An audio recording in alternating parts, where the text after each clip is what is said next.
New York city গভীর budget সংকটে $12.6 billion ঘাটতি মেটাতে ধনী ও বড় কর্পোরেশনের উপরে কর বাড়ানোর দাবি তুলেছেন mayor Zohran Mamdani.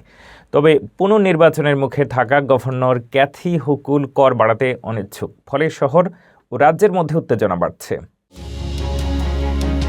New York সিটির গভীর আর্থিক সংকটের মুখে শহরের মেয়র জোহরান মামদানি রাজ্যের গভর্নর ক্যাথি হুকুলের ওপর চাপ বাড়াচ্ছেন। ধনী বাসিন্দা ও বড় কর্পোরেশনগুলোর ওপর কর বাড়ানোর জন্য লক্ষ্য শহরের $12.6 বিলিয়ন বাজেট ঘাটতি পূরণ করা।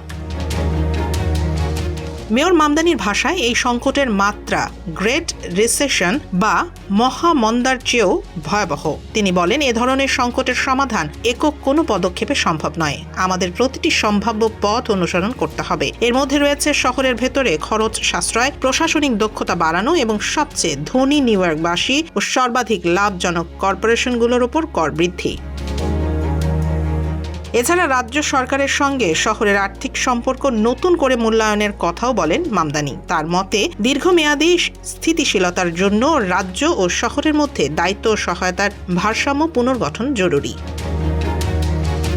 তবে গভর্নর ক্যাথি হুকুল, যিনি আগামী নভেম্বরে পুনর্নির্বাচনের মুখে স্পষ্ট জানিয়েছেন তিনি কর বাড়ানোর পক্ষে নন। ফলে নিউ ইয়র্কের বাজেট সংকটকে ঘিরে সিটি হল ও অ্যালবানির মধ্যে রাজনৈতিক ও নীতিগত দ্বন্দ্ব আরও তীব্র হওয়ার আশঙ্কা দেখা দিয়েছে।